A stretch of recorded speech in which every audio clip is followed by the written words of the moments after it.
Welcome back to the Lords of Lore Podcast Network. You're listening to an episode of Unabashed. I'm Matt. I use he, him pronouns. And today I'm joined by... Hey guys, I'm Maia. I use she, her pronouns. Yeah.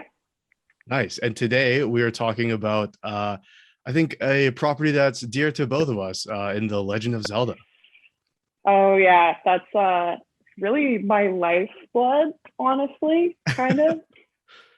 Yeah, and it's funny too because I usually tell the audience how I know the guest, and I think we met on Twitter talking about The Legend of Zelda. Yeah, definitely. I think we have like some mutual friends, and then how did it start? I think, was it before Breath of the Wild came out, or maybe Smash Bros or something? Just getting into it on Twitter, retweeting those super hyped like fan cams from Zelda universe, being like, yo, I'm so stoked for this game to come out. Yeah. It's funny too, because anytime a Zelda theory or like I watch a lore video or something, I'm like super excited, but I have no one else to talk to about it. So I'm just like flooding your DMs with like, yo, what if Ganondorf was Link? You're like, okay, cool. Yeah. Well, same here. I don't have anyone to talk to about it. I talked to my brother and sister. My brother's 13, my sister's 19. But like no one my own age. There's no one to talk to you about it except for you. So this is perfect. Nice. Well, I'm glad we can finally do this. Okay, so we do the elevator pitch on this show. So imagine I don't know anything about Zelda and you're trying to get me to play the game or get interested in it. So what would your pitch be? Okay, so it's like, there's a little guy, he wears all green, and he's like the chosen one. And so we've got like our three prophetic characters. So there's Link, and we've got Zelda, and she's like the super wise, the what's the word I'm looking for? Clairvoyant princess. And then we've got our antagonist, Ganon or Ganondorf, or it changes, but we'll stick with that. And so we have these three characters, and they're just like prophetically intertwined. And it's just like your classic like geez, I'm sweating, I'm so nervous. So we have like your classic. We've got the hero, he saves the princess from the monster, but there's just so much more in there. Much more in there. We've got, it's crazy. I would honestly, elevator pitch, I feel like I would just follow whoever I'm in the elevator with, like to their final destination. To be like, yo, you got to play this game. I love this, like making people pitch, because like it either goes like, it's ninjas and magic. That was the pitch for Naruto. And then anything after that first episode has been like this long 15-minute. It's fucking sick because this character is like this, and like, so it's funny. Dude, that's the thing. I was like, the elevator pitch is tough because I feel like, I'm going to start getting into the timeline. You want me to talk about a specific game? I could do that too. Like, we need to be like in the elevator in the Empire State Building. Exactly. Yeah. There's so much ground to cover. But how did you get into playing Zelda? For me, I always bring up Ocarina of Time as like this cultural like touchstone for all fantasy nerds. But was that the same for you? Definitely that one, and A Link to the Past.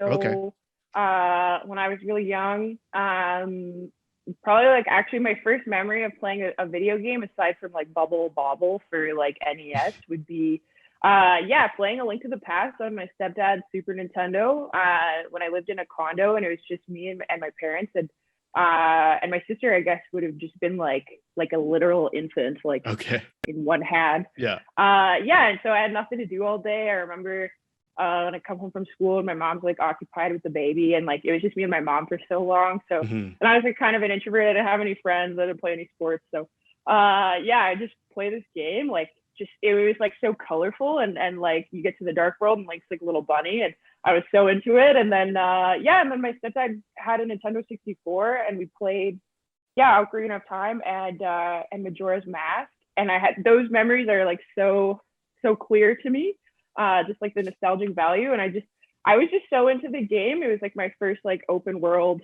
game, I guess, aside from like playing side scrollers, like Mario, Bubble Bobble, Donkey Kong.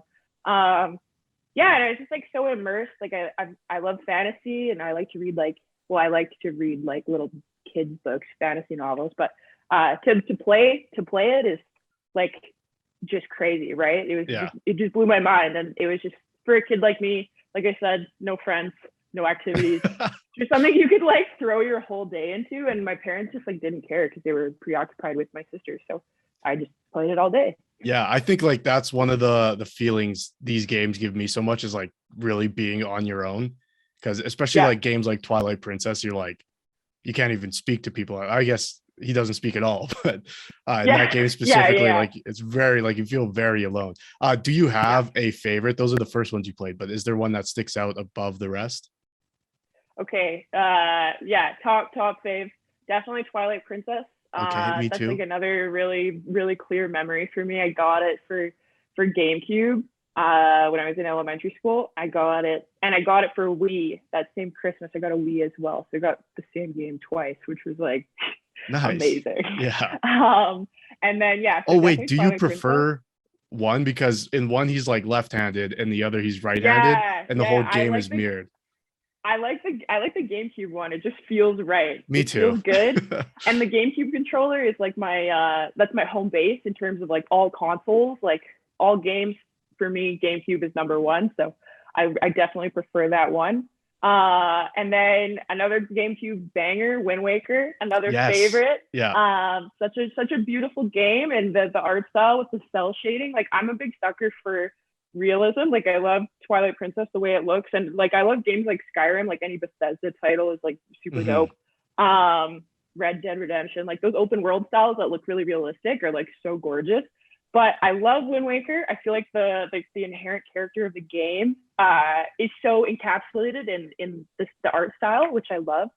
And then A Link to the Past is my favorite 2D Zelda title for sure. Just everything about it, so beautiful. I love the dialogue. I think it's a funny game. And it just really set the stage for like open world titles for sure. I would love, and you know what, because they remade it with like A Link Between Worlds, but that one it doesn't hit the same for me. I just love that classic one. Yeah. Admittedly, I've never played a 2D Zelda. I've only ever played the 3D ones. Yeah. Okay. So even like I think I've played the classic Zelda, like the GameCube. It had like all the Zeldas up until that time. Oh yeah, I know it. Yeah. I actually rebought it for like $60, like not too long ago. Oh, nice. It's worth it. It's a timeless disc for sure. Actually, funny story about that. My best friend in like grade 4 or 5, I was hanging at her house, and so she had 3 older brothers, 2 older brothers, 1 younger brother. Her older brother Matt would have been like 15 or 16 when we were like probably like 8 or 9, and he was like really pissing us off one day. So then he went out, and they were moving to Saskatoon like a week later, and so he went out, and we went into his room and we stole that disc. Like she told me to take it as like a keepsake, and I was like, no, I can't take it. Like it's Matt's game. And she literally was like, no, you should take it, and just took the disc out of like the case. And I still have it. That's the one that I have. Wow. To this day, we just stole it from him, and then they moved to Saskatoon. I honestly like never talked to her again. So I just have this game. Such a pure, what's her name? We stole it. Faith Summers. Faith Summers, if you're watching right now, that's who has your Zelda disc. Yeah. Thank you to your brother Matthew Summers for this game that I still play to this day. Yeah. Chump. What a chump. Okay, so those are your top 3. You said Link to the Past, Twilight Princess, Wind Waker. Those 2, Wind Waker, Twilight Princess, are up there for me. I think I like struggle between like Ocarina and Breath of the Wild, which I want to talk a lot about. But do you have a favorite Link from the games? Is it different than your top 3? Good question. I like Majora's Mask Link the best. Oh, why is that? Yeah. I like that game. I feel like that game is there's so much sadness in it. It's a really depressing game. But I love that one because like he comes to Termina like alone. And so much of the game is about being alone and with like Skull Kid, and he had no friends.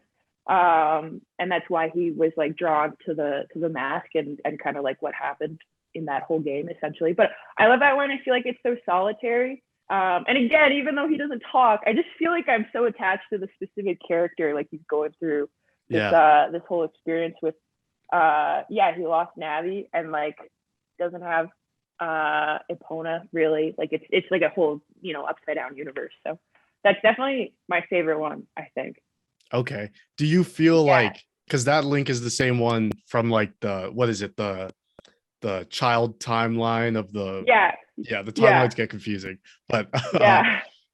do you feel like it's the same character? Because like most of the links we see are like different versions of the same prophetic character, but do you feel like it's the same character, like the continuation, or does it feel like a new character? I think it's the same character. I think and I think that's why I like him, is that he comes from like where he's living in like the Kokiri forest and like has his friends and whatever, and Saria and his fairy, and then like he's in this whole other title, and he's really alone, like he's got no one there. Right. And I really need to replay that game. Actually, I feel like even the NPCs in that game are like so rude. Like just the whole game, you're just kind of like accosted by people. And I know like when he goes through through the Deku Kingdom and like everyone there is like, you kidnapped like you're causing all these problems, but he's just like, I just came here. Like I don't know. Yeah. The darkest part is like, you know how he gets the mask of like the Deku, like right at the beginning. And then at the end of the game, like there's that one guy in the game who's like looking for his son. Yeah, at the beginning, and then where you see that tree at the very beginning, and you're like, oh, this tree looks so sad and weird. And I was, that's his son. So like, man, those games are messed up. Yeah, it's really tragic. Yeah. Okay, sort of tangent question. How often do you get sucked into like the YouTube wormhole of Zelda lore videos? I don't do the YouTube too often. Okay. I get deep into like, what's it called when you're just like tapping on thread after thread after thread on Twitter, and like suddenly you're like so far removed from like the thing you first tapped on. I get into that. I read like, and I go on Reddit for like hours reading people's like subreddits about like, oh, like the timeline, like what do you think happened to this link and this and that. So I don't really watch. I have admittedly like a super short attention span for videos, especially on YouTube, and you have like the whole sidebar, and I just end up like clicking different stuff. But definitely I'm like big on those like Zelda forums. I just read for hours. Nice. Do you have a favorite like fan theory that you wish was true or consider true? That's a really good question. Favorite fan theory.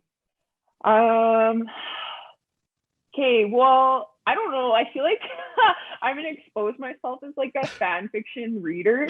Nice. Because I don't know if I can go so far as to say they're like fan theories, but I've read like some fan fictions where I'm like, oh, I wish that was in the game. Like I love that. Like Link growing old with Talon at Lon Lon Ranch. That's like I love that shit. Like I don't know. Or what is it? Okay, well I feel like it's confirmed. Maybe it's not a theory. I love that in Twilight Princess when you're learning swordsmanship, you're learning it from the Link from Ocarina of Time. The hero shade guy, right? Yeah. I feel like that's maybe, I don't know if that was confirmed by Nintendo, but it was like strongly implied. I don't know, and I just love that. I'm like, that's like so dope. Like we just had this continuity because the game is supposed to be like 100 or I don't know how long directly after, but like the landscape, like the map of Twilight Princess is like very similar to Ocarina of Time. But there's just like, I don't know, I love that game so much. I could anything having to do with it, I could just like go on about forever. So naturally I was like super stoked on that inclusion, and I love like continuity. Like that's what I love so much about this series. And obviously it's confusing, like they've offered us kind of like a fragmented timeline, and that's why there's so much debate. But I love that there is like this continuity between characters. We have the same characters in every title, but they're not the same. Like I don't know. I love the timeline. I love that we're like, you know, we've got like this crazy legend, you know, the Legend of Zelda as they call it. But it's dope to have these characters return time and time again. And and I think it's super cool the way that they did that with Twilight Princess, and you have the hero shade, and yeah, it's just nice to picture, because I feel like when you do Majora's Mask, like we said, it's like really sad. It's a child timeline, and you're like alone in this whole other place. But if it's, I think that would be the adult timeline, that you became an adult and like he was able to like live there and live his whole life, and then become like a knight or whatever, and then he teaches you those skills in the next game. So super cool. Yeah, I think there's also a theory that like the Link from Twilight Princess is like the descendant of the hero of time, and that's why he's on a ranch, because he married Talon and then like through their line type of thing. I'm a sucker for those lore videos, but especially like, is this Link the same Link from this game? And you're like, is it? I wish it was. Speaking of like reoccurring characters, do you have a favorite character besides Link? Maybe not reoccurring, just of all time, or reoccurring. Favorite characters, for sure. Midna, for sure. Oh, me too. Love her. Best sidekick. She's like so sassy and mean. Which I just love her so much. And then at the end, she's like a beautiful woman. Oh my God, I remember breaking the mirror just crushed my tiny heart. I know, it was so sad. And I remember for that game too, because I'm just a traditionalist. I'm like, they need Link and Zelda to be together. I need them to be in love to appease my heart as just like a fan. But then at the end, and then she's like, "Am I so beautiful that you have no words left?" And I was like 10, and I was like, "Yo, I don't have any words left." Same. Like I was shocked. And I was like, "Yo, we don't need Zelda anymore. We got these two people. They need to be together." Like, it was crazy. So I love her. And then other characters. I love Rivali in Breath of the Wild. He's like, so I think all the characters I like are kind of mean. Dicks, like they're kind of they're kind of rude. I just loved him. I didn't, I'm not a big fan of the voice acting, but I just liked his like dialogue and like general demeanor. And then some other characters. I love Skull Kid like so much, just his like whole tale. I wish that he was in Super Smash Bros, but I feel like that's just like a longer beef that I need to like write a letter to Nintendo or something. And then I loved Tattle and Tail, the fairies in that game as well. They had like a fun dynamic going on, and I don't know, I feel like they had so much character compared to like Navi had, like, I don't know, to me she wasn't really a character. Same thing as like Fee in Skyward Sword. It's just so much as like a game mechanic turned into a character, like a character foil almost. But I love those fairies in Majora's Mask. Like they really added to the game for me. It seems like you like the characters with more like attitude and personality. Yeah, definitely. I feel like even all my favorite villagers in Animal Crossing are like, they would call me like an idiot and stuff. And I remember playing, being like, I love this. Like this person, they're giving me the work, which I don't know what that says about me, but but I really like it. Yeah. I think that's why I like Midna so much, because it's not like a game mechanic, like a guide. It feels more like a character that's side by side in the journey type of thing. Whereas like you said, like Navi definitely feels like just like a UI. Well, and Midna had she had her own arc, and so much like the plot, the whole game is really about her, like whether or not we really like realize it when we're playing it, and you're like, oh, this is so fun. And then when you get to the end, really towards the end of the game, is when you're like, oh, this whole thing is like not really like, I think like in other Zelda titles, it's so much of like, oh, Ganondorf this and Ganondorf that, But then like you play through that game, and even at the end, actually, when you fight Ganondorf, it's still about Midna and Zant and all of that, because then at the end he was still a part of it, I guess, after you had even defeated him elsewhere. So I felt like she was actually probably like the main character of that game, essentially. Yeah, which that was sort of like a big epiphany for me, like coming to the end of the game and being like, oh, Twilight Princess means like Midna, not Zelda, and like totally. So Which is again another beef I have, because they didn't put her in Smash Bros. I don't know. I would love that. 20 Fire Emblem characters, but this video is not about Smash Bros. They could just make a Zelda clone that's Midna, or like a skin at least. Yeah, I would be satisfied with that. Yeah.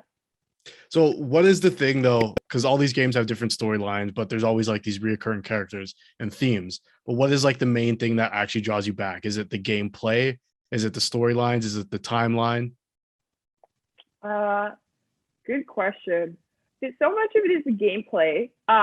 Like I love playing video games, but for me, Zelda really like has me. So like when we play like a game, like I don't know, yeah, Skyrim is another good example of like just like an open world like RPG style game. That like I love exploration based games and they feel really fulfilling and you can take your time and like really dive into it. But it doesn't really have the personality that Zelda has. Right. And like that's just what I love so much about it. It's like a very uniquely Nintendo title. Like another developer couldn't offer the characters and like the just the inherent nature of like this game series. And just like I don't know, I think so much of it is just like having callbacks to previous titles is really what draws me in. I know like when I was playing Breath of the Wild the first time and I was playing with my sister, and you know, you go through the cave and then when you come out of the cave and we were like losing our minds, we were like, yo, this is the most beautiful game ever. This is insane. Like, and just the way that, I don't know, I just think like Nintendo has a chokehold on me with this title. Like, no other game will compare for me. And yeah, just so much of it is like just the personality. And I'm sure so much of it is like nostalgia factor too. But yeah, I don't know. It has this like indescribable magic I cannot put into words. Yeah, it just no, I agree. Makes me feel so comfortable and like it'll always be like my home in a video game. Like if I'm having like a bad day or whatever, that was like my escape when I was in university. I would just play, and I feel so lucky that Breath of the Wild actually came out like right when I was graduating. Yeah, in my last year of school, and like it was just so fun. It was like the most stressful year of my life, and I just had like a lot going on, and could always just come home and like just sink into this game for a couple hours, and there's always something to do in the game. Like they give you so much. There's so many side quests, but it doesn't become kind of like a chore. Like again with these like RPGs, and you have like hundreds of side quests, right, and like there's multiple ways to finish the game. It can become for me like a little too much. Like I can't play. You know, I can sink like a couple hundred hours into this game, but then it's like I still haven't. I don't know. Like I still haven't like even scratched the surface, which is fun, but like. I don't know, man. Maybe that's why they're remastering Skyrim like 100 million times. Yeah. Because you could literally play it for like 10 years. But I like Zelda because it's like very uniform. They give you the side quests. There's a limit to the amount of items that you can collect, and then that's it. Even with Breath of the Wild, I don't even know. I don't have my Switch here, so I couldn't even check. But I think I've put in like 300, 400 hours into it, and like just like take your time and like go through it. And yeah, and it's just, I don't know, man, it's just fun. I just love to run around and yeah. I remember my first playthrough of Breath of the Wild. I was like texting you. I was like, yo, I'm crying right now. Like there's so much in here that's just like a throwback to my childhood. And like you said, I think Nintendo has a chokehold on my nostalgia for this series alone. Just like, I just getting that feeling of playing the Ocarina of Time for the first time again. Yeah. I started replaying it like a few months ago, and just like exploring the areas that I used to explore and like had no idea what the quest was, just running in circles, fighting things, running away from things, just like made me feel like I was like 6 years old again. It was so awesome.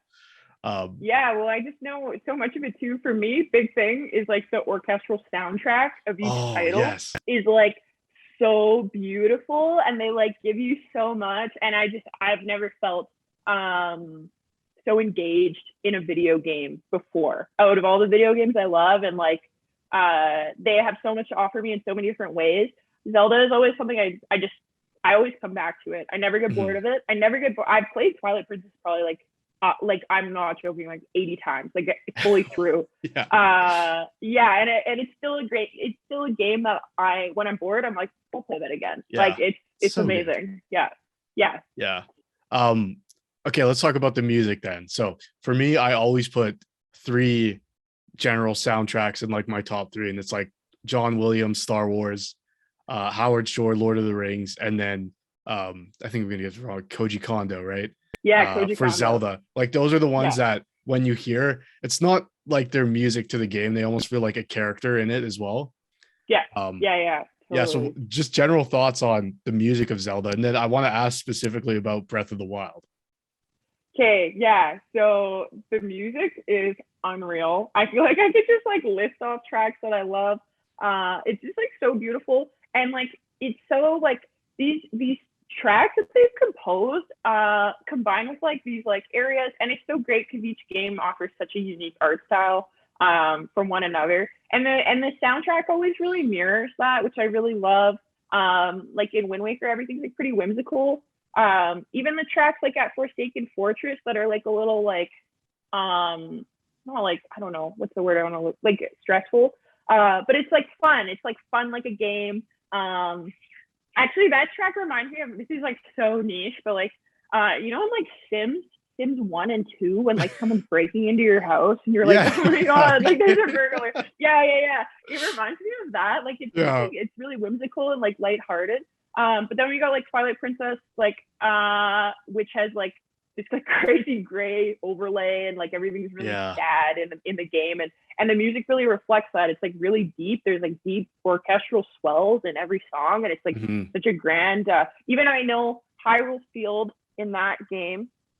I remember like first time I got to ride my horse around, I was like, yo, this is huge. This is so much bigger than in Ocarina of Time. This is crazy. And that version of the Hyrule Field theme song like really reflects that. Like I'm right. And the fact that it changes when you're on foot to when you're on your horse is like, so it goes from like little woodwinds to like a crazy orchestra when you're on your horse is like, I don't know, like that just, to me is just such intuitive storytelling.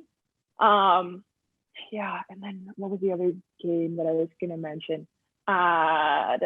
Even in Majora's Mask, like all the music is like really creepy and like super discordant, dark, and like and like the notes sound kind of like weird, and like everything's like a little bit out of tune. It's just amazing to me. It's so thoughtful, and like these producers like they've gone to the ends of the earth for us, I think. Do you have a favorite all-time Zelda song? Oh yeah. Okay, well for me, again, this like parallel between Ocarina of Time and Twilight Princess. I love that they took Lost Woods and turned it into Sacred Grove. Oh my gosh, my favorite. Yeah, and it's unreal because it's just like so muted and like demure, but it's like the same place. Yeah. Oh, and then just like the shift over time, like Lost Woods is like so upbeat, and it's like you're kind of like going around and you're a kid, and it's like it's fun, and I don't know, kind of annoying. You keep getting sent back to the beginning. And then Sacred Grove is like so much more mellow, and like everything's kind of broken down from that like original playing, which I think is so crazy. I love that one. I love that. Sorry, I love that Sacred Grove one because it's like the same quest or like mechanic as the Lost Woods. Like you have to listen to where it's louder.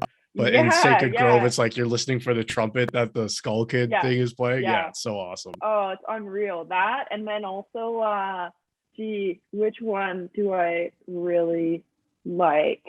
Probably like the Great Sea track in Wind Waker. It's just like I think it like lives in my head like rent free at all times. It's like just such like a, I don't know. I love it, and to me like the musical like motif between Zelda games of having like pretty well the same theme song kind of looped into a track in every Zelda game at least, and it's usually Zelda's lullaby, not always. Sometimes it's just like that like Zelda theme song, I guess. I love that, and I love that they keep that going in every game. I know like in Twilight Princess it's always Zelda's lullaby or like Midna's Lament is like in every I love the song contrast to an extent. And like we definitely see that. And then Breath of the Wild is interesting because there's not that much music in it, but when you hear those notes, it is still the theme song of the game, which I love so much. Oh, it's crazy. Yeah, let's talk about Breath of the Wild because I know a lot of people were let down by the score. I personally I thought it was like very clever to have like this like because the character's memories are like fragmented and like he doesn't remember much. I love how like the score sort of reflects that, and that like there are these little like themes that you can pick up on when you go to like the Temple of Time, like slowed down and Yeah. reversed and stuff. No, and I love that because they still like they're throwing you a bone for sure, but they're asking fans to kind of do the work with that one. Yeah. Yeah, and I thought it was like honestly weak sauce for people to be like, this is lame, like there's no music. And it's like, dude, this is so far removed from like the game world that we're used to. Like there's no one here. There's no, there's no town, there's no people. It's not like when you go to like Hyrule Castle Town and there's like all the people, whatever. Same thing as like in Ocarina of Time or whatever. Like there's no town square, there's no people. So why would there be music? You know what I mean? Like the theme here is that like he's alone. Yeah, he has no memories and everything's like pretty well destroyed. And so I love that like every once in a while you get like that little like piano flush, which to me, the one that's like, do you know what I mean? Where it's like, yeah. Yeah. That I don't know. It's just like I love that game because it's like you hear the wind and you hear like the sound of like the environment, and then you get that, and it's like they give you like a little something. To me, that sounds like sunlight. Does that make sense? Sure. Kind of Yeah. a weird thing. Yeah. And I really like that they give you like just enough to build kind of an atmosphere. But the game it's not like it doesn't have any music. I like when you like fight like a Enox and it has like that little mini boss score, and then like there's still music in the game. It's just like it's so thoughtful. Like they're trying to really build like an ambiance, and I think they did an amazing job of it.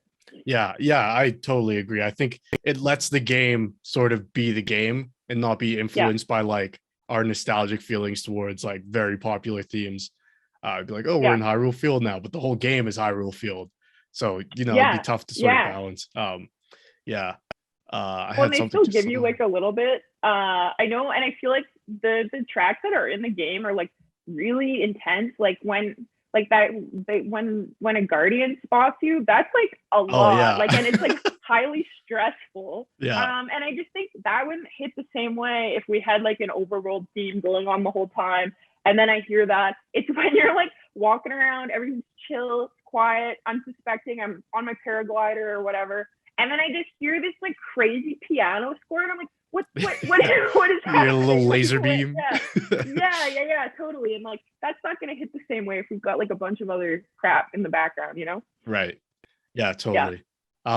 Is there a game you would recommend, like someone who's never played Zelda before, and they want to get into it? You've sold them on your elevator pitch, and they're like, okay, well, where do I start? Which one would you direct them to? Okay, good question. I'm trying to think. Like I have every title, and this is funny because I think I've tried to get my friends to play Zelda like so many times, and it just doesn't take. And I've tried to get my mom to play it, and it just doesn't take, man. Like these people are lame. And what is the game I usually try to kind of loop people in with?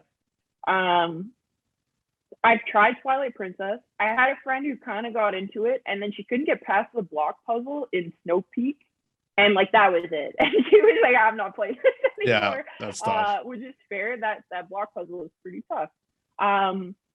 But there's definitely that one, and then I don't know, man. I honestly think underrated. I love Phantom Hourglass. I love that game, and I probably, I would tell people to play that one. Okay, wow. Fun. Would you tell them to play Wind Waker first, or just straight into Phantom Hourglass? Maybe. Okay, yeah, good point.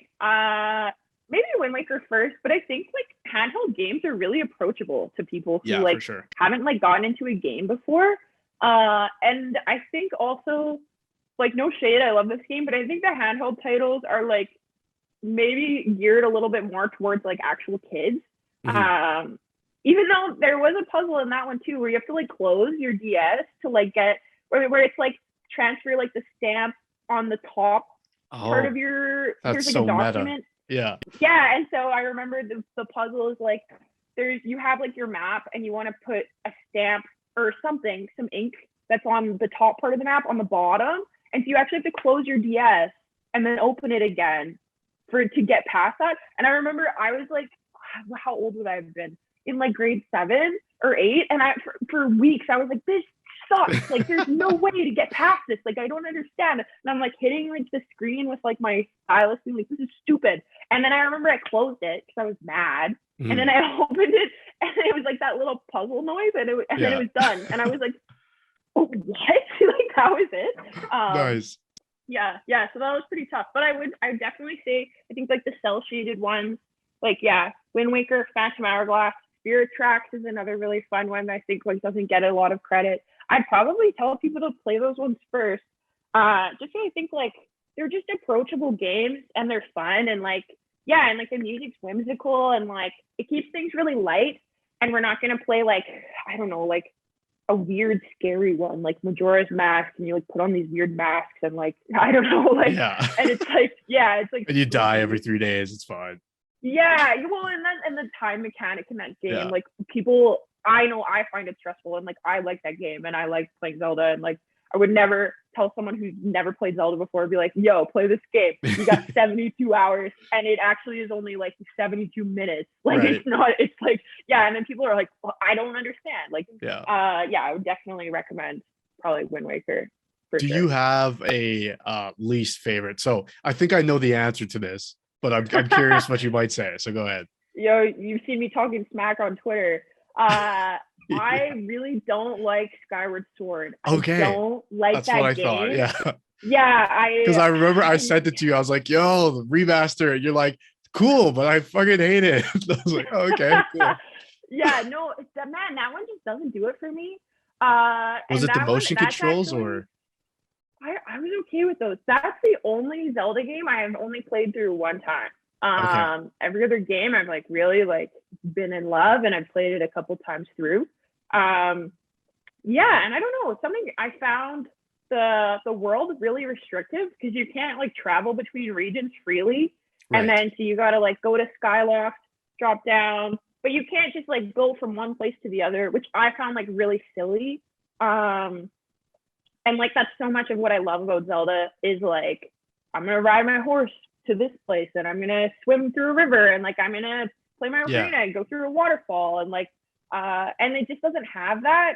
And you know, even the 2D ones like A Link to the Past, like you can drop from like Tower of Hera down to like, you know, like you can just jump from one area to the next, like, and they make it so accessible. And I just found it like so mind-boggling personally to have this game come out in like 2011 for Wii, and like they've taken so many features out that like became like a part of the evolution of video games. Like we're offering people an open world to explore, and that's not something that we had earlier on in the early 2000s, and now we're going to take it away. I don't know, I just thought it was really silly. So I really love the art style in terms of like the environment. I like that like everything kind of looks like an impressionist painting, but I don't like how Link looks.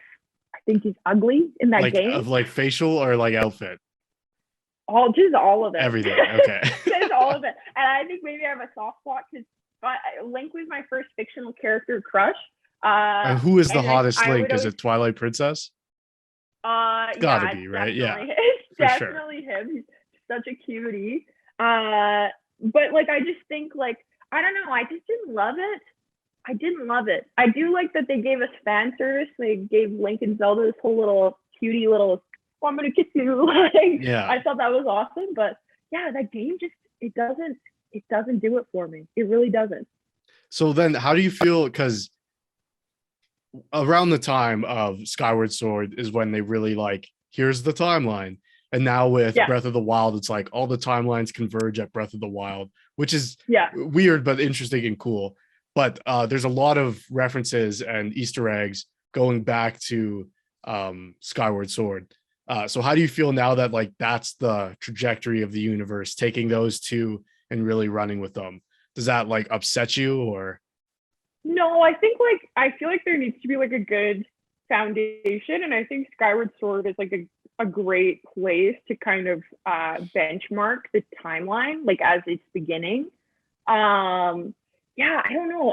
To me it makes sense. Like I'm not one of those like anti-timeline people, and like the way that Nintendo has laid it out. Like I have the Hyrule Historia book and it's like in there, and that one makes total sense to me. I just don't like the game. But I love Breath of the Wild, and I think it makes sense for it to end up there. Something I found confusing though was well, maybe it's not confusing because all these games like are over the span of like so many years, but I just feel like they've taken out different races from every game, or like species of people, and like this and that, and then they re-add them like randomly in the middle. And like that's the one beef I have with the timeline. It's like, okay, so there's no Zoras in this game, but then they're in this game, and it's like, well, where were they? And da da da da da. Yeah, and they look totally different. Yeah, it's like so weird. And then like the Rito. Okay. A weird fan theory that I don't agree with, people being like, oh, the Rito evolved into the Zoras. So yeah, it's the opposite way. Wild, they're both there. Yeah, I don't know. Yeah, so, and that's not even a fan theory anymore. That's like confirmed. And I think in the Historia, because in Wind Waker, right, you go to a Rito. What's her name? The girl that you meet who plays. Oh, Medley. Yeah. And when you go, she's like the sage of something, sky or something. Right. Yeah. Wind. Yeah.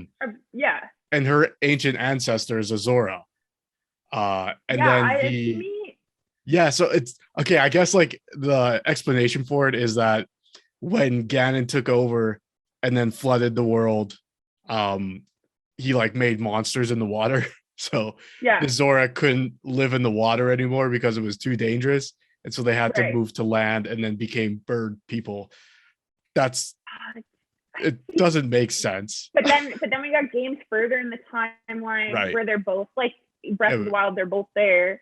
So I'm like, I don't understand. Yeah, I think in Breath of the Wild, they were just like, let's get the greatest hits. People love Zora, people love Rito. Throw them all in there. Yeah. And then there's another game where there's no Goron. But then I'm like, okay, but I thought like Gorons were like so old, like they don't really age, so they're like 100 million years old, but they're like not in this game, and then they're in this one. I don't know, like I feel like I can't be splitting hairs, like it's not real life, I guess, even though I'm like, this doesn't make any sense. But I think the timeline is the funniest thing too, because it didn't exist up until like very recently, and it was always just people like on YouTube and like in the communities being like, this game comes after this game. And like, I love to think of like the people making the games just being like, yeah, we made a game, check it out. And they're like, oh, people think these games are connected. They're like laughing, like fucking idiots. Yeah. And then they got like pressured into making a timeline, and they were like, I don't know, fucking that one comes after that one, sure. But yeah, I like that they all converge now so that there could be like one, concrete timeline. Yeah, it's very satisfying, honestly, as a fan too, just to like give it some kind of like to give it that contingency. And like it is satisfying from a storytelling perspective, because it's like, sure, I love all these games, and then to have them attached makes the plot so much richer, you know what I mean? Yeah. Okay, so I know your favorite games, your favorite links. Is there a specific one that tells your favorite story out of all of them? I love Link's Awakening so much. I just got the remastered one, or remake, I guess. I don't know. It's whatever. It doesn't matter, because it was 2-dimensional, and now it's like a cute little, like almost like claymation.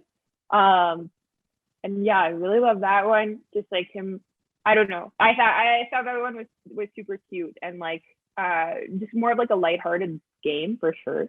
And then it's all a dream at the end, right? Yeah, which I thought is like so, I don't know, it's just cute. It's really cute to me. It's not like, to me, it's not the greatest mastery of the series, but sometimes it's nice to have those games that are just chill. That's like my big thing with Animal Crossing, is it's just cute and it's fun, and like that's always nice when the world is the way it is. It's nice to have those games that aren't necessarily like super emotionally significant. That's why I don't usually go back to Majora's Mask, because I'm like, it's hard. It's a tough or even game. I love Twilight Princess, like it's my favorite, but like sometimes it's like, man, I don't really want to feel like super alone while playing this game. Those are sad games, and like especially when you're playing Twilight Princess. And for me, the most impactful part of that story is when you're in Kakariko Village and no one can see you, and like just listening to the way everyone's talking, and like people being like, oh, the shop owner like she went outside and the monsters were there, and now like I don't think she's coming back. And Yeah. and there's these like kids, they're just kids, and they're like, we're gonna die here essentially, and everyone's scared. And like to me, like that's like that's heavy, man. Especially I was playing that and I was like 12. I was like, oh yeah. And I think it's the thing of like Link, because he doesn't speak, is that anytime you get into a situation like that, especially in that one, because like even if you could, they wouldn't be able to hear you because like they're in a different world type of thing at that point. But just not being able to like tell people that like you're there. And like then there's that other part in it too where you're a wolf and you have to go and get your sword, your shield from Russell's house in the village, and he's fighting. He attacks you. And you can't be like, yo man, it's me, I want my stuff. And then he's swinging at you, he's got a fucking, and he's all injured, right? So sad. And like he's like trying to, and he's like, get out of here, and you're like, oh, like, yo, I'm stuck like this. Like, and then the guy sends the hawk at you, and you're like, and it's just like those are like supposed to be your friends, but like they don't know you, and like you can't communicate with them. And that, and like in Majora's Mask too, like every place you go to, they're like, you're the problem, right? And it's like, well, I don't know, that, and like that whole side quest when you go to Romani Ranch. And then if you don't win, then they just like, there's no way to go back. I feel like in other Zelda games, it'll just be like game over or whatever. And then you have to like play it again. But in that one, it's like, if you actually don't win, then the game just keeps going and the girls are gone, you know? And then you have to play the rest of the game. You'd be like, dude, I just fumbled the bag. And now the girls are like, you know what I mean? It's like, did I just ruin someone's life? And then I have to play the rest of the game with that knowledge. And I don't know, it's nice to have games where your choices are impactful. I would actually hope to see more of that actually out of a Zelda game for sure. This is like a weird tangent thing, but like playing Zelda games actually really makes me love playing D&D so much more. Because at Zelda, like when you beat the game, your dialogue options are so limited with people you've interacted with. And so like, I want to tell them I saved the day, and they're just like asking me about some quest they want me to go on. But like with D&D, it's like the characters are like whatever you want them. It's like if you help somebody, they can like thank you for it type of thing. It's just like such like a closure type of thing. We can go on a quick tangent. Have you played Undertale? Because Undertale is a great game for that. So that's like crazy. And so much about that game too is like you make these choices, you finish the game, and then when you play it again, like the characters actually like retain the information from your last playthrough. So despite it being a new game, they're like, oh, this reminds me of someone who did that one time, or like, and it's like pretty nuts. And like, it's nice to play games where you're given a little more agency, which is actually what I loved so much about Majora's Mask, especially as a title for the Nintendo 64. It was like a little bit ahead of itself in terms of creating a narrative for like 1999 or 2000, whenever it came out. Like, it's crazy. I don't know. I just feel like I'd love to see newer Zelda titles revisit those kind of motifs that they put forth for themselves. It reminds me of sort of like Dragon Age, where the decisions you make, like you're stuck with them and they can drastically change the end of the game type of thing. Totally. Okay, how many times, if ever, has this property as a whole made you cry? Okay, well, I had some tears going when you first leave the cave in Breath of the Wild. Like, my mind was so blown, and it's a moment that I wish I could have again, just because of like how crazy it was. And like, I don't know, man, like that first playthrough of a Zelda game, it really hits different. Like when you first get out into the world, I know, like, I remember as a kid when you leave the forest for the first time in Ocarina of Time, and you're like, whoa, there's so much. And like for me, big ones in Twilight Princess would be like, when you're in the field and you got your horse. When you go to the lake for the first time, for me, it was going into the Lakebed Temple. That's my favorite. It's my favorite dungeon, probably actually in like almost the whole series. Oh wow. And I just remember like you swim through that cavern and then you actually get into it, and I was just like, dude, this is crazy. Like, this is so nuts. It's such a departure from like the other water temples previous. To me, it's just always like when you play a new game and then it's so much better than the last. Like, and you didn't think it could get better because of how much you loved the last one. And then you're like, this is crazy. Like, how did they achieve this? You know what I mean? And I've had so many of those with this series, like time and time again. It just always, and it's like, I have my beef with like certain things in every game, but every time I play a new one, it always really gets me, right? You know, pulls the heartstrings, because you're like, dude, like, I've loved this series for so long. How can it possibly get better? Right. And it always does. Yeah. Oh, I love that. Yeah. Is there one thing specifically that you hate about Zelda games? Honestly, it's probably the lack of like traditional RPG like offerings. Like, I can't say anything, I can't do anything. It's got to be that. I feel like that so much of that is what makes a Zelda game, is it is pretty uniform, and I love it for that. But also, like, I definitely like games with like consequence, which is what I liked about Majora's Mask. When you mess up that side quest, like, that's it, and the game goes on. Right. And you don't get to have what you would have had if you had done that quest and succeeded. And that, I really love that in video games. Just that like suggestion that like, you've made a choice and now the game is going to keep going, and you kind of have to like maneuver around that. There are a couple of Zelda games where that's like unintentional. I think there's one where you can accidentally like throw away a key and then you like can't go into a room after that. Oh, and no. Like kind of annoying. Like, you don't need it to proceed like through the dungeon, but then it's like, okay, well, I would have gotten like a heart piece and now I can't have it. And like, you know, if you want to 100% your game, then it sucks. Yeah. Like stuff like that. But it's got to be that for sure. And then for me, okay, this is like a really specific grievance, but I hate it when they repeat boss battle music.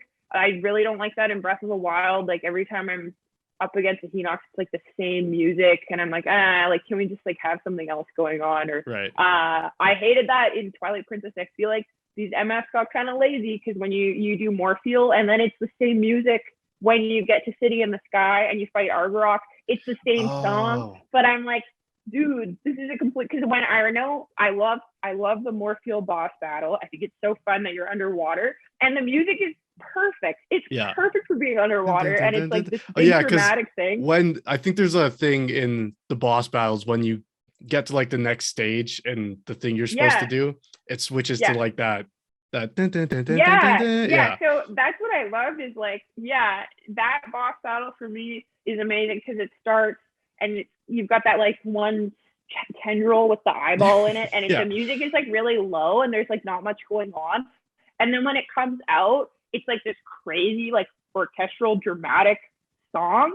And that, I like, again, this is another one of those moments where I was like, this game is literally blowing my mind. Like, this is like so much fun. Fighting and, like, a dragon underwater. And then I was really disappointed when I got to, and I felt like it happened a lot towards the end of that game. And that's actually, the beef I have with that game, even though it's my favorite one, is like, you go through Temple of Time, and then the Dark Knight is your mini boss, and you have that song. But then it's the same song when you get to City in the Sky, and the Aeroflow is your mini boss, and it's the same song, even though it's like a different environment. And then it's the same song for Argorok as it is for Morpheal. So like, did y'all just give up by like the 7th or 8th dungeon? You're like, I don't want to. And it's weird too, because City in the Sky has such like distinct different music than the whole rest of the game. Totally. Yeah, I don't know. And I was like, why would you kind of throw this away, this opportunity to like do something like super dope? But this game came out like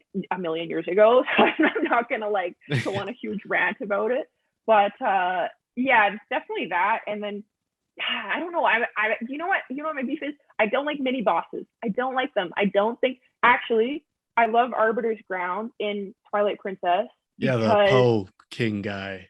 Yeah, and Death Sword is the best mini boss in the whole series. And they gave him his own song. And to me, I was like, this is the boss, right? Like, this is the boss of the whole thing. And it was just a mini boss.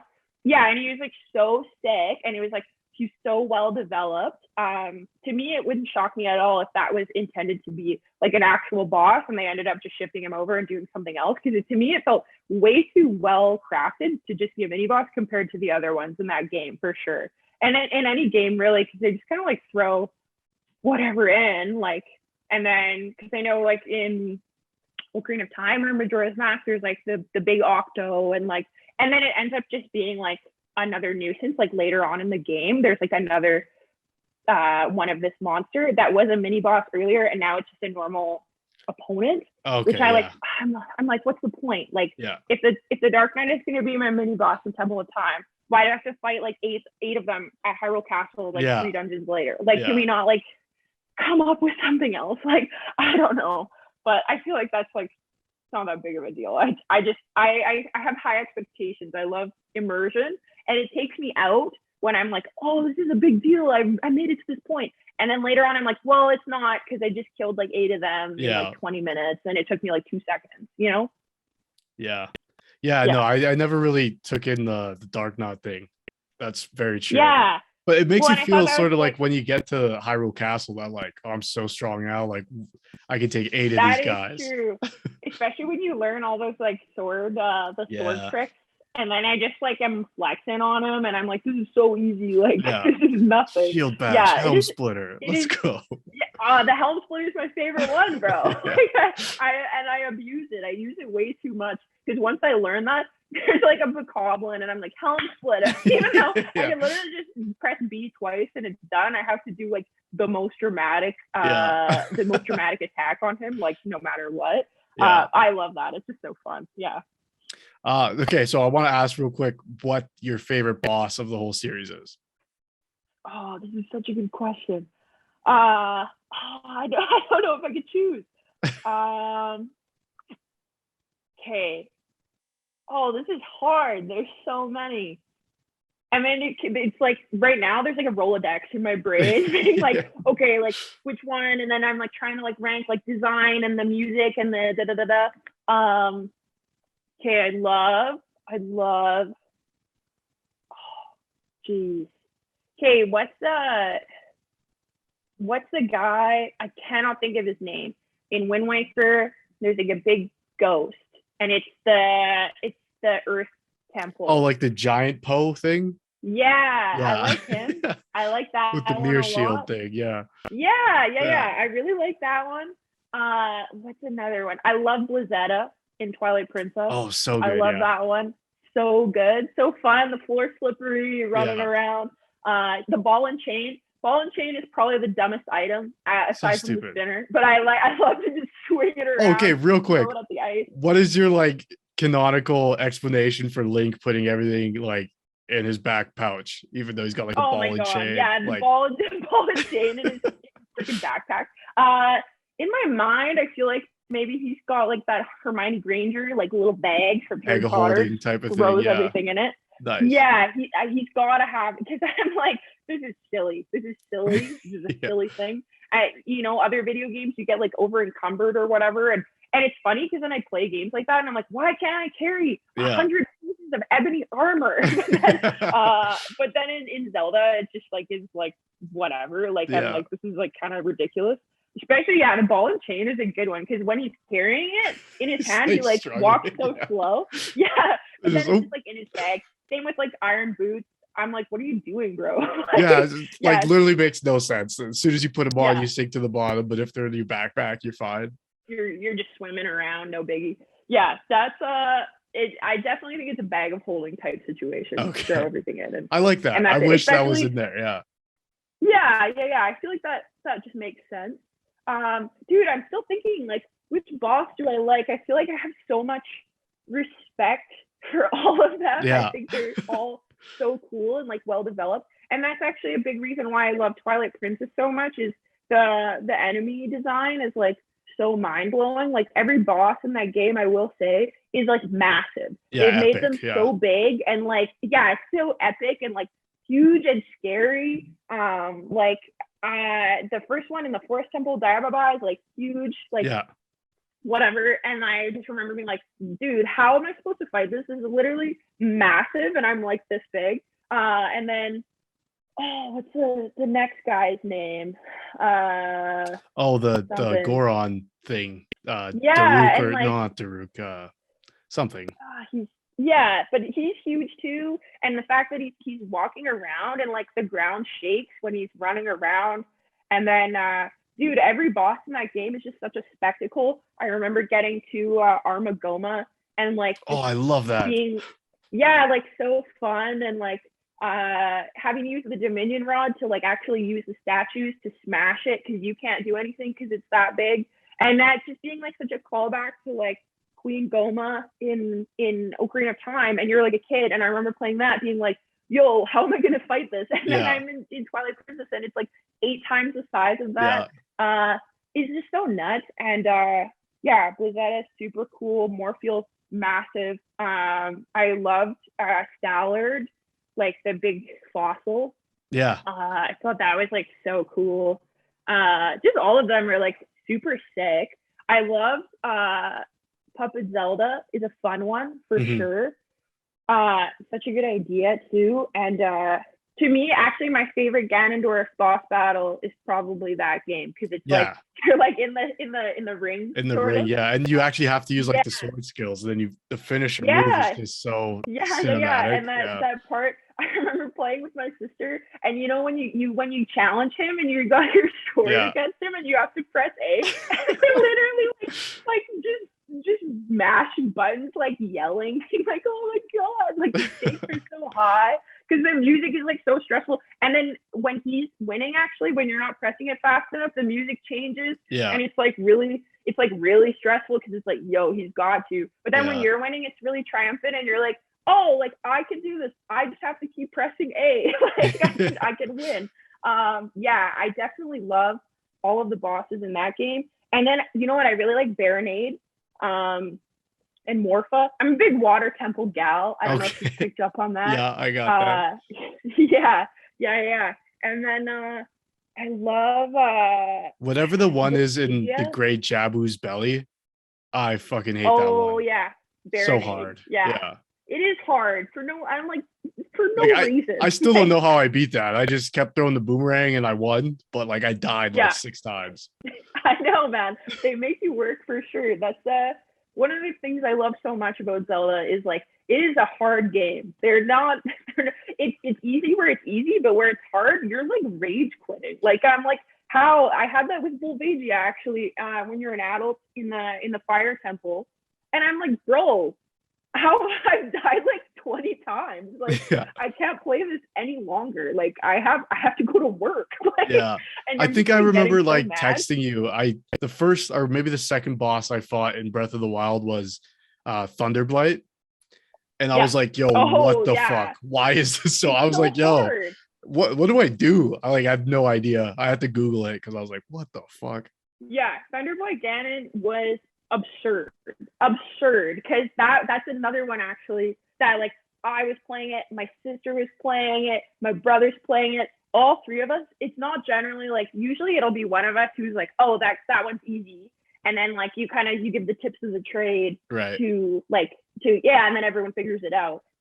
That one was like, yo, we were all like, I can't play this game. Like my nephew was playing, and anytime he came with like one of the other blights, I'd be like, oh, you got to do this, do that. And like, he could do it by his own. And then he came to me with Thunderblight and I was like, yo, just give it to me. Like, I can't explain to you how to do this. It's hard. No, well, that one too, it took me so long to figure out like the weakness. I was like, I don't know how to play this. Because then you got your sword out, I got my shield, I'm getting electrocuted. You have to switch so much to like magnet. Oh, yeah.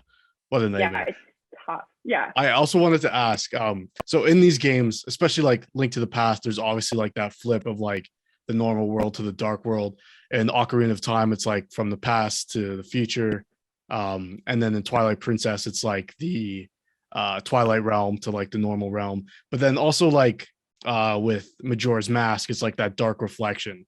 What do you think is like the intended purpose of like them putting this like these 2 alternate worlds sort of where you can like switch between? Like, what do you think is the meaning behind that? Dude, great question. I feel like just giving, I don't know, I think Nintendo properties tend to have, or Nintendo titles tend to have properties of like they just kind of like are like this happy, like fun game. And then like Nintendo gets chirped a lot, I think, by like, you know, Sony like Xbox Bros, and they're like, oh, it's for kids, like it's lame. But then it's like, you know, we have like these really rich games that have a lot of narrative to offer. And like Zelda really like throws those people a bone. Like they're offering you so much texture. There's so much character development. The plot is so deep. Like, you know, like it's not just like, oh, it's Mario and I'm gonna save Peach. Like there's so many other characters in it, and they've got their own problems that are kind of like being created by like what, you know, it's when you play the video game and so much of it is insular. You're like, oh, you know, Ganondorf took Zelda and like that's my problem now. But it's like, no, like the reality is like the landscape has changed, like this and that. Yeah, and it affects the other people that live in the video game world, all these NPCs. And yeah, I just really love that. Nice. Okay, so we'll get into some quicker pace questions here, but do feel free to take your time to explain them. Do you have any tattoos? I do, yeah. I have 3 tattoos. Okay. Would you ever get a Zelda tattoo, or do you have one? I've thought very hard about what kind of Zelda tattoo I could get that would be tasteful. It kind of like, so the tattoos I have are pretty like traditional. Got like a panther here and like so just nice. Like some line work of an album I really like, and like a cherub. So like it's hard for me to, and it's just like black work or line work or whatever. It's hard for me to visualize like a Zelda tattoo in a way that would fit with like the other tattoos that I have going on. Without it being like too much of a fan tattoo. I've thought pretty hard about it. There are like a couple contenders for sure, like just little like symbols or whatever. I even thought actually about just getting like just totally line work, not even like no shading or anything. I'm just like Navi, like a little fairy somewhere. It's like super discreet and like, you know, it's not like, no shade. I just am not that person that's gonna get a big honking master sword on my arm. Like, I just want something, you know, a little more chill than that. So, yeah, I don't know. I've definitely thought about it.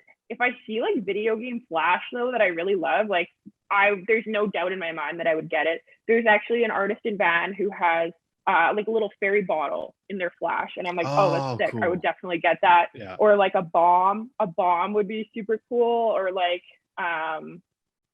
like what's another one? So a little Triforce type of deal. Yeah. Like just something sick like that. Like just something simple, you know? Yeah. But I definitely would. Yeah. Nice. Okay. How likely are you to bring this topic up on a first date? Oh my God, it comes up every time. You know, if there's any gentlemen watching this who I've gone on a date with, they can probably confer. I've talked about it for at least 5 minutes. It definitely comes up, especially if we end up at my house. They're like, yo, you've got like a lot. Yo, what the fuck? Shit. Yeah. I got like, you know, I got my Triforce mug. I actually have a Sheikah slate lamp. I've got like my brother and sister actually made me like a little Makar like stuffy, like the little Wind Waker. Yeah. And they put a bell in him, so when you shake him, it's like the noise when he's like walking around. You hear no way, that's so cool. Yeah, which is super nice. And I've got all my Hyrule Historia. Got a lot of stuff, so it definitely comes up. And then even if we're not at my house, I will tell. I tell everyone. I'm like, people are like, oh, like what do you do in your spare time? I'm like, well, let me tell you, I play Zelda. Yeah. So then you get to talk about it pretty often. Yeah, I pretty well talk about it to anyone who will listen. Okay. So how much money in the world would it cost for you to never talk about Zelda again? Like 20 grand. 20 grand? Okay.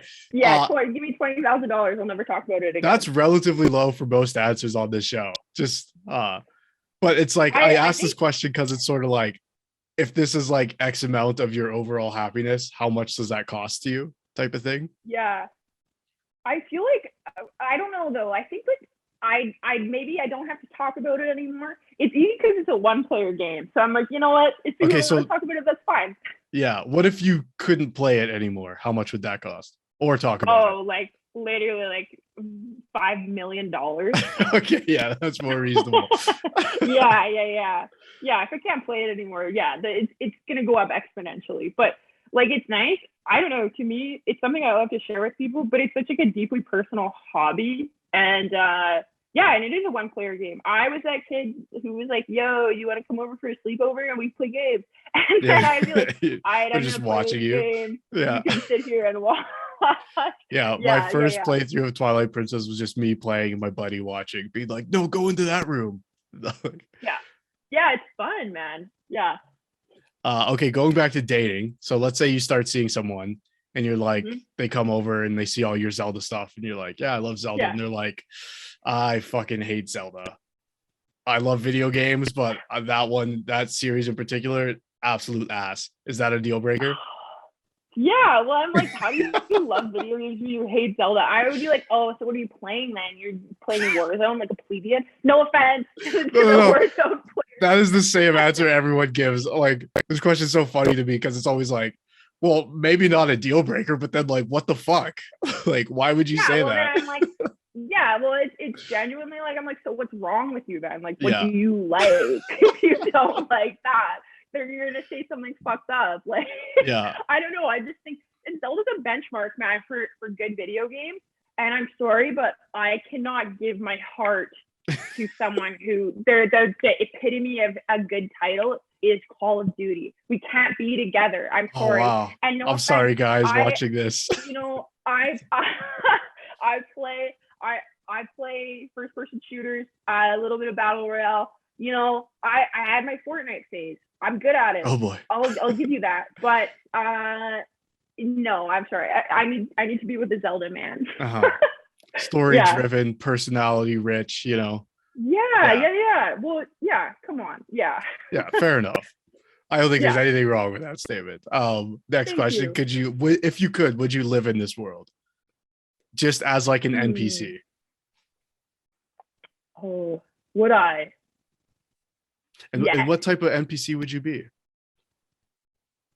I feel like, actually, I'm looking at myself right now. I got the red hair, I got the tan. I'll just chill in the Gerudo Desert with my girl. Yeah. No men allowed. I feel like I'd fit in really well there. Yeah, no men. Men stay out. Just me and my ladies in the desert. And I love in Ocarina of Time because they're pirates. Is that in Majora's Mask? Are they in the? My brain is. I think it's Majora's Mask. Yeah. And then they're in Ocarina of Time, and they've got like their fortress, and then in Breath of the Wild, they're like, I don't know, I just love them, and they're like huge, they're like so tall, and then Link is like 5'4", and they're like, hello, like little man, like get out of here, like Can you think of a better race of people for me to fit in with?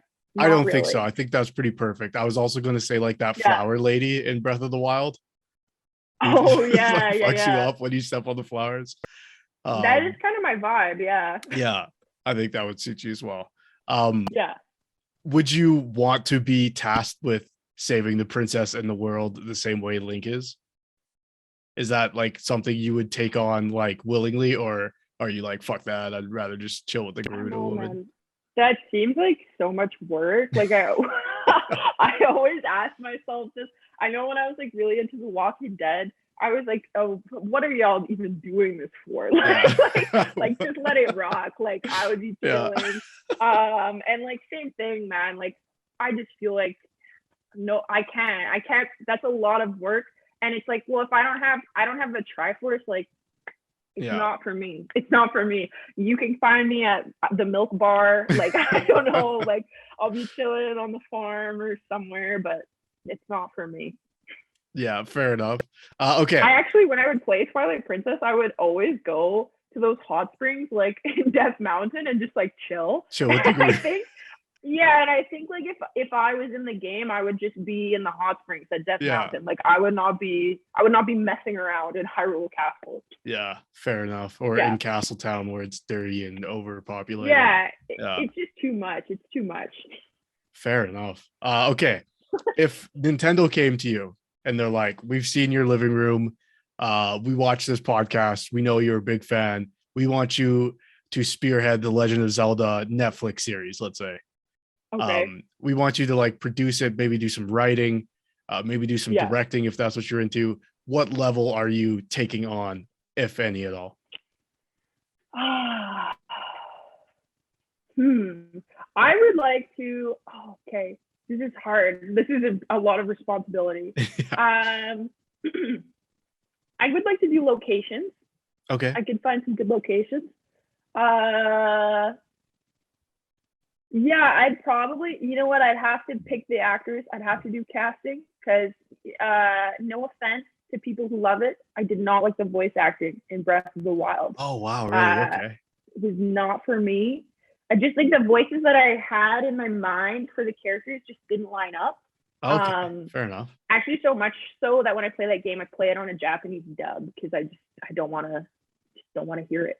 Oh, you don't like Zelda's voice? No, I'm not a fan. I'm like, why is she British? We're not. This is a fictional world. Yeah, fair enough. In my mind, there's no colonialism in Zelda. So when I hear a British accent, I'm like, oh, colonial powers. I don't love in my video game. Yeah, so I definitely do casting, and I'd have to do locations for sure because I feel like, yeah, I just love, especially as a kid, going somewhere like really beautiful and just being like, oh, this reminds me of a video game, which maybe says a lot about like my psychology as a child to go to like somewhere so beautiful, like in Nordegg, and be like, yo, this is just like Zelda. But it's like, I'm there with you. It's like totally. Doing like mini painting and like diorama stuff. I'm like, wow, that mountain's beautiful. I wish I could like recreate that at a small scale. Yeah, totally. Yeah. What story would you take on to like make the live action adaptation? Like which game? Yeah. It's a good one.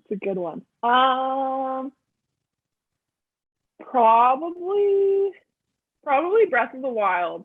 I feel like that's a good one. Or Ocarina of Time. Yeah, because I'm pretty anti CGI animals. So, but I feel like Breath of the Wild would be okay because they're kind of like more humanoid. I just don't want to deal with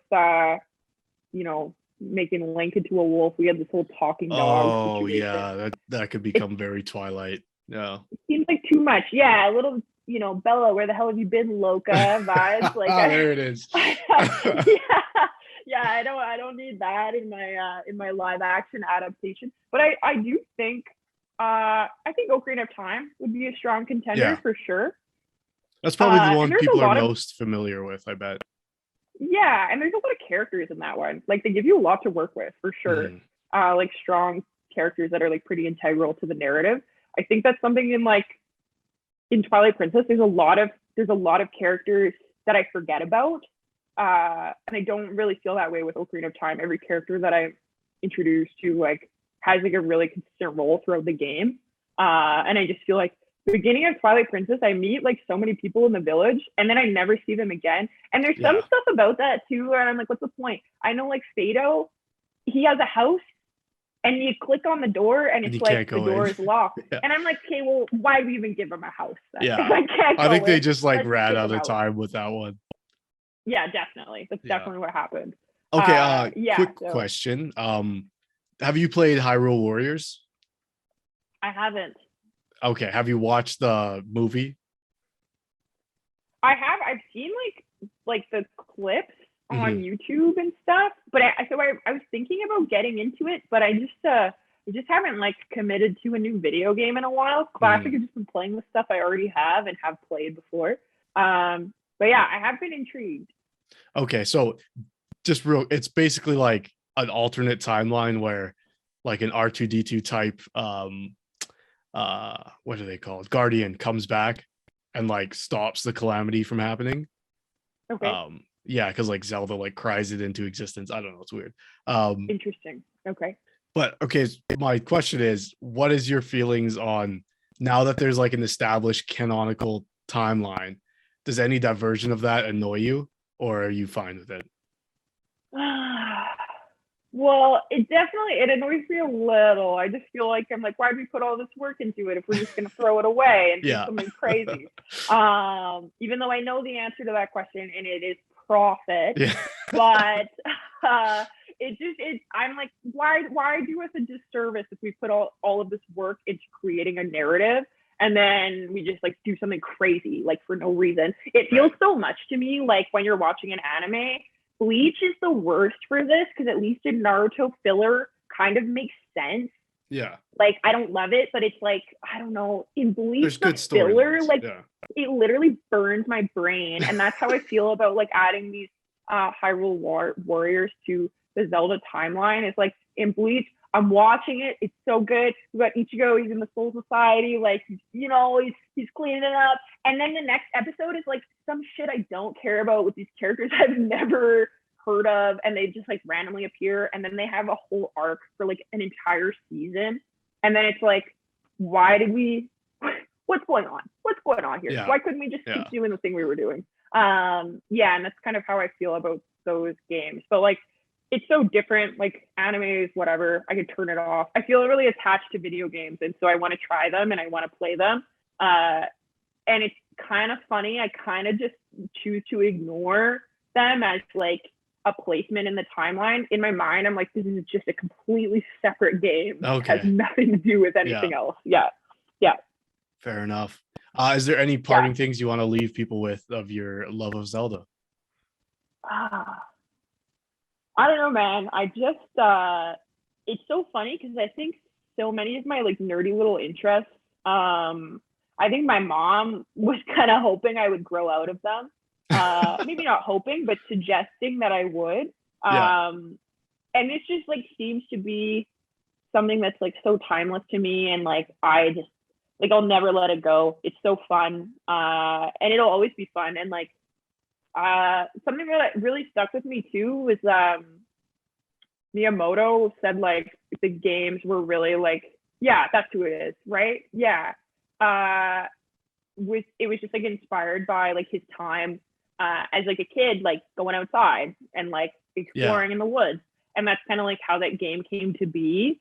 And I just love that I love to, you know, be outside and go hiking and stuff. And like I said earlier, like when I go somewhere really beautiful and it feels kind of like a simulation, like me and my brother and sister always say this kind of stuff. Like it's so funny to us. Like other people are like, what are you talking about? But like we'll go somewhere and like we were driving through the mountains actually. We were listening to like the Skyrim soundtrack. My brother was like, this is just like the game. Yeah. Like, yo, like we're literally in real life, and it's hilarious that we've like gone to this beautiful place that's so far removed from technology, and we're like, yo, this is just like the Koki report. And I just feel like so much of it is like so deeply intertwined into my life now, and like I don't know. I just love it. I love those video games, and like they're so fun. And anyone who says Zelda is boring is so lame. Get out of here. No, I've had that same thing where like I'm out like in the wilderness and like I can just hear the Lord of the Rings soundtrack playing in my head. Like something's wrong with me. Well, yeah, that'll do it for this. Thank you so much for coming on. This has been fun.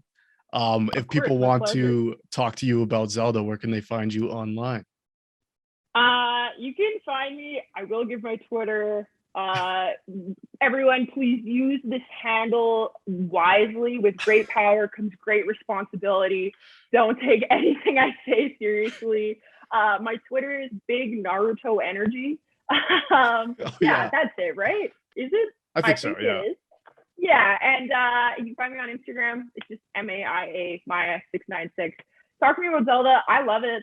I try to I have like other professional ventures and stuff on like social. So I try to maybe I've been trying to limit my video game talk, but like that's so lame. Let's get rid of that right now. I'm just gonna start sharing whatever I want. So if anyone wants to talk to me about that, that's where you can find me. Awesome. All right, thank you so much. Of course, anytime. Thanks for everyone for listening. Bye.